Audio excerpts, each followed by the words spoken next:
Hello, everyone. Thank you for joining us today. My name is Michael Kim. I'm a senior analyst here at Zacks Smallcap Research, and welcome to the next episode of our CEO Fireside Chats.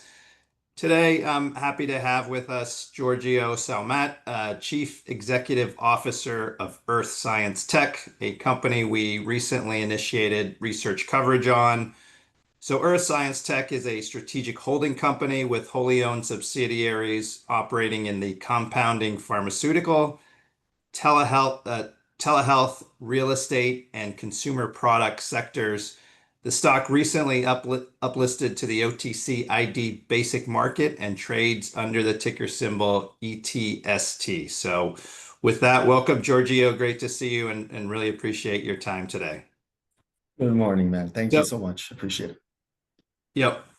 So I think this is a great time to sit down and chat with you for a number of reasons, but most importantly, it seems like the company is poised for accelerating growth, reflecting a number of drivers, including the activation of more recent acquisitions, building industry tailwinds, and as market shares continue to roll up to scale-enabled and differentiated players. So with that, we've got a few topics that I think might be top of mind with investors. So maybe just to start, first, can you just provide a brief introduction to the company, your business model, the different subsidiaries under the Earth Science Tech umbrella, and then just how those companies might be positioned within the industries that they operate in? Thank you, Michael. So Earth Science Tech right now, like you said, does operate as a strategic holding company. The idea is to put together a group or have and acquire a group of companies that can each on its own generate cash and bring it back for the shareholders. We have multiple subsidiaries. We have RX Compound Store, which is probably our most famous one. We recently launched Mr. Meds. We have Peaks Curative and Dot Consultation in Las Vegas. Those tend to, obviously to be more in the healthcare area, and there's clear vertical integration there and synergies there. And then we have Avenvi, which handles our investments, which includes real estate development. And then we have MagnaChef, which is our direct-to-consumer subsidiary.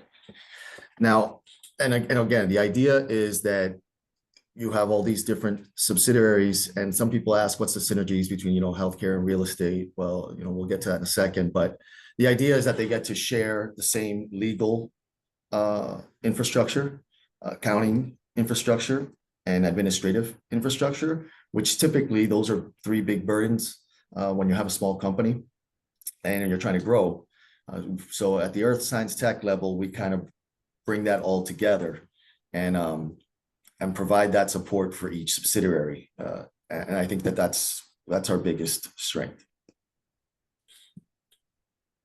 Great. So as I mentioned earlier, it seems like scale-enabled players, particularly in the compounding pharmacy and telehealth industries, remain well positioned to gain market share more broadly. It also seems like Earth Science Tech is really positioned to increasingly leverage more recent acquisitions as well as capitalize on other organic growth initiatives. So I think it'd be helpful if you could just speak to the various growth opportunities that you see going forward as it relates to more specific drivers.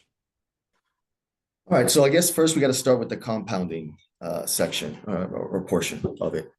We have RX Compound, which is the footprint of the actual facility is small, but we do utilize different offsite areas for storage, for marketing, customer support, and then that helps. Now, the RX Compound Store is obviously grown incredibly since I got involved, but now with the acquisition and the build out of Mr. Meds, I think that's the next driver in this, that particular sector of this business. And the nice thing about Mr. Meds is that it has a lot more capabilities in compounding. And just one example, we do not have a negative pressure room in RxCS, but we do in the facility in Mr. Metz. So that's going to allow us to branch out into a lot of other products that we're not able to do at RX Compound. That being said, most of the products that are sold, actually, I believe, yeah, most, if not all the products that are sold on our telehealth platforms are compounded, right? So the goal eventually here is that peaks and doc consultations grow to such a level that, and they're getting there, that they become RX Compound Store and Mr. Med's largest customer. As far as the consumer side, I can happily report that they recently got their website fixed and everything else that they needed to get done. And going back to the vertical integration, a lot of people have been asking me, what kind of integration does MagnaChef really have with the healthcare? On the surface, probably none. However, if you've ever done marketing online or otherwise, you would know that marketing pharmaceutical products is extremely difficult. If you can master that, which I believe our team has, based on the growth that Peaks is showing, and actually doc consultation too is really beginning to move.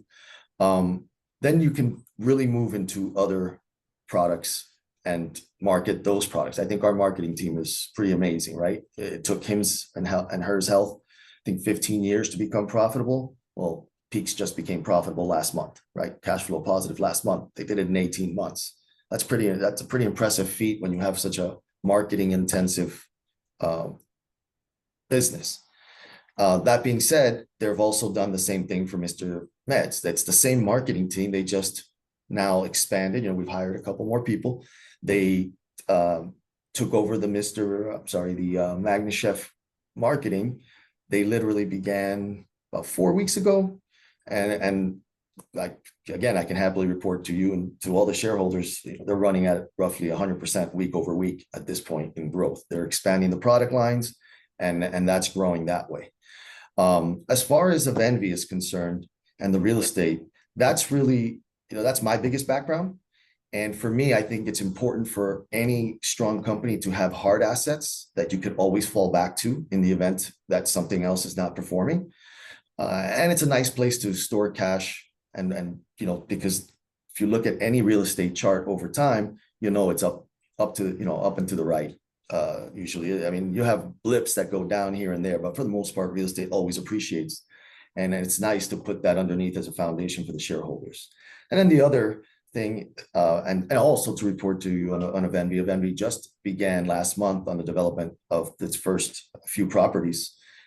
We should have those probably live and ready to either, to sell in the next 3 or 4 months, it looks like. So, I mean, they're moving pretty fast. So credit to them on that. At the same time, they also manage the investment portfolio for the overall company and can manage the buyback. And that's a big help for the company itself, big savings. Typically, you would pay a third-party company 10% or something to manage your buyback for you. And then, you don't know if who knows better the value of the company than we do, right? Of what we think. So by controlling that, we get to save that 10%, and we get our Avenvi team is able to step in when we know that the intrinsic value of the stock is just not there at the time of what it should be. So all around, while a lot of people question where you're putting all these pieces together, I think if you kind of look at it on that front, you'll see where everything fits. Got it. That's super helpful. And just to follow up on Avenvi, it seems like beyond helping other portfolio companies source and finance assets, the firm is well positioned as you fleshed out to deliver incremental growth, particularly as it relates to the residential development. So just wondering if you could sort of flesh out the opportunity a bit more for Avenvi, just from a financial or an economic standpoint, looking out over the next couple of years.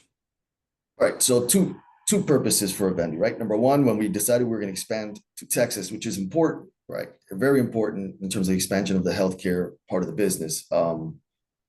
We we didn't want to have the issues that you have when somebody else owns the property. Opening up a compounding pharmacy, the regulations that are involved with it, not that easy to rent a space to do it, and it can be very costly. So on that front, Venby has done a great job for us, saving us tons of money and headaches, and easy, making it a lot easier to navigate through the regulatory stuff in Texas. And it gave us Texas, which was a big state that RX Compound Store didn't have before. But as far as the residential stuff and that development, so you have a big gap in really all across the United States, but in Florida primarily, a big gap in that middle market. People are priced out of it. They can't buy a home. If you try to buy a home in Florida and you can buy a home for less than 500,000, you're lucky. You know, and if you're close to any major city or anything like that, it's very difficult. Whereas because we're building these homes the way that we're building them, because we're going to be able to provide the financing, and all self-funded through the cash flows generated by all the other subsidiaries, as well as the investments that Venby has, we're going to be able to be constructing these homes somewhere in the mid 200s for a 2,500 square foot home with very good finishes. Most of them are on half-acre lots, very large property if you're starting a family and you need a place to get it, which is an extremely difficult market right now, especially in Florida. You talk to anybody with young kids and they're trying to buy a house and they can't, and they're paying astronomical rent. So our goal is to get it in there, provide that opportunity, solve a problem in the communities where we're going to go build or where we are building, and get people into these homes at a relatively at a cost that they can afford and quickly, so that they won't have to sit around to try to figure out if the bank is going to appraise it a certain way. Are they going to approve the loan? How many points are they going to charge me? Well, by us being the ones to build it, and since we're building multiple at a time, we're obviously able to scale the price down, our cost down, which allows us to sell it at a price point that's probably below the market and is affordable. And then because we're the ones financing it, we get to dictate the upfront costs and make our money on the back end. So the idea really is trying to get them in the home at a much lower price point, something they can afford, and then the interest rate may be a little bit higher than they have to pay somewhere else, but they're not going to have to pay the amount of upfront costs that they're going to have to pay somewhere else. And that gets them in the home, lets them participate in the appreciation and the value of the home, allows us to make the profit on the financing, and then ideally give them a 2 to 3 year window where they can go refinance with a traditional bank. We get to pick up our capital, and then we're making above market money on our investments anyways. And then obviously, once we get the capital back, redeploy it the way we do across our other subsidiaries. Got it. Sounds like it makes a lot of sense. And then just from a corporate standpoint, could you just talk a bit about the financial opportunity at a high level for the company, just in terms of revenue, profits, margins, as you look out over the next 3 to 5 years and increasingly leverage the platform? Okay, so as the product mix changes, the overall profit margins are going to change as well, right? The good news is on the subsidiaries with the very high margins, such as RxCS and Mr. Meds, those still have a lot of runway to go. So those are going to be growing. Mr. Meds is just getting started, and RX Compound still, as well as they've done, the logistics there is amazing. There's still room for more capacity. So we've got a lot of leg room. I mean, a lot of runway there, and I think that's going to help maintain high margins across the board. Obviously, when you start talking about the real estate market, that's going to probably drop the margins. But the actual profits on a sale on a piece of real estate is far greater than the sales in the pharmaceutical stuff. The direct to consumer stuff may also bring and I say may because we're not showing signs of that yet. But typically, myself as an investor, I know that typically the direct to consumer stuff will drop your margins, right? If you can get 50%, that's usually pretty good. Right now, with what they're doing, they're meeting and exceeding that, at least now as they start their takeoff. So to answer your question in general, what do I expect margins? Do I expect them to expand at the rate that they expanded from fiscal year 2024 to fiscal year 2025? No, I don't. However, the reality is we should eventually settle somewhere in the 60% margin range across all our subsidiaries. And which I think is pretty good. And that's kind of exciting. On the pharmaceutical side, the nice part is that a lot of those products, if you go and look at peaks or you look at doc consultation, you'll notice and compare with any competitor, they don't charge a subscription fee. You're not required to pay a monthly consultation fee.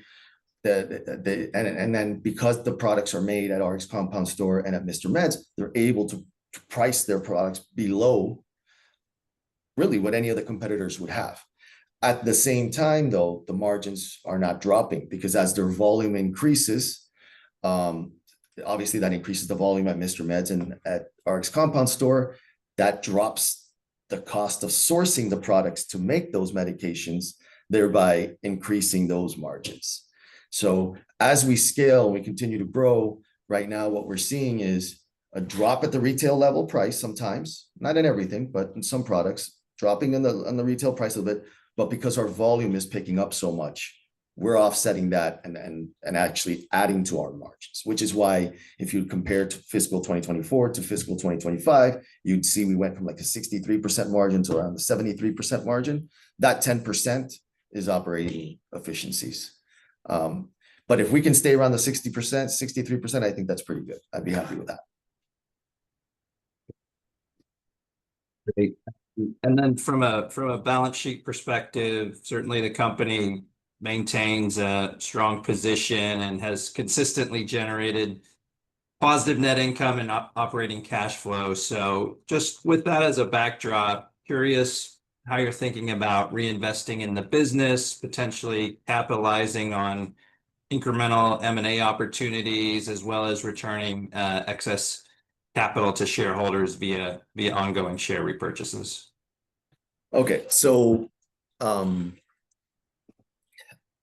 yes, you're right. I mean, we do have a very strong balance sheet. We do have the repurchase program, which is still ongoing. And I don't know this for a fact, but I would assume because we have not been able to use almost, I think, 60% of the capital that we planned in that repurchase program, we have not even deployed yet. So if we don't get that deployed by the end of the year, I'm sure the board will revisit expanding that buyback. That's the number one way to do it. Now, as far as the M&A, I'll tell you, it's been one heck of a ride over the last 2.5 years since I got here.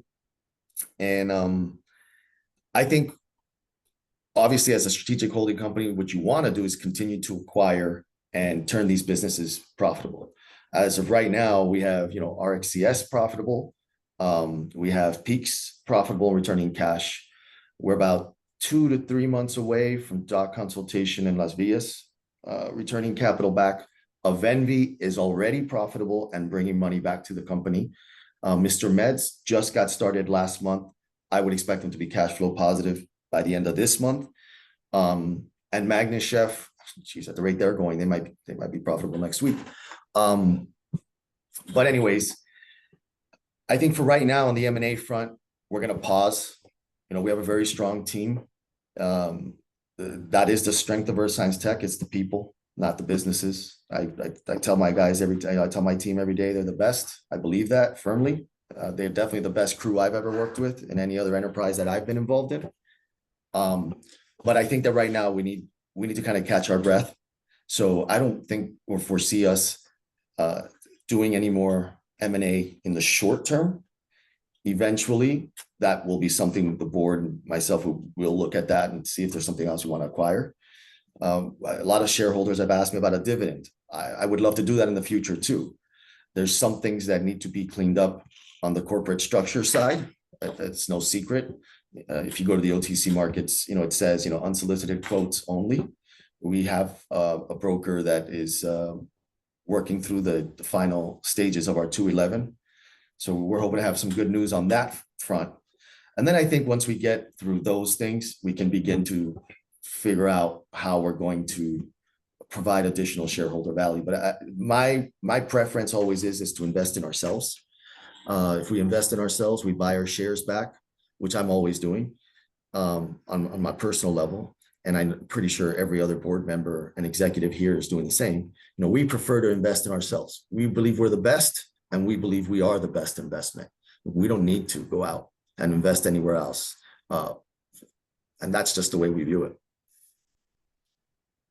Got it. And then just finally, curious to get your perspective on the regulatory backdrop, particularly as it relates to compounding pharmacies and big pharma versus opportunities for more diversified and well-capitalized companies to maybe pick up share as a result of ongoing industry consolidation. So when people ask me about this, I typically use this analogy, right? You can either make an investment or take a ride on a big cruise ship, and that's big pharma, big capitalized, big company, or you can hop on a speedboat where they can turn and adjust on a dime. Right now, we are that speedboat. We're able to adjust to the regulatory environment. We've already been challenged by big pharma and won. We are able to make decisions quickly and adjust to those things. We are able to see what's coming faster than the bigger guys are because of how quick we're moving, right?